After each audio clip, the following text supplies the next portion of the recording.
आरव, बघ हे काय आहे? आई, हे पेन आणि हे पुस्तक.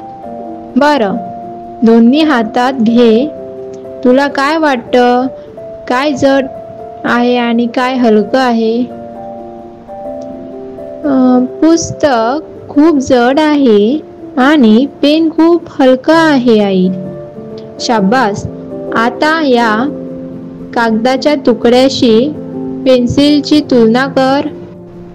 आई, पेन्सिल जड आहे आणि कागद खूप लहान आहे. छान. आता तुला वजनाची कल्पना आली ना? हो आई, मला आता समजलं जड म्हणजे काय आणि हलकं म्हणजे काय. अगदी छान. आता दररोज काही वस्तू घे आणि तुलना कर. मजा येईल.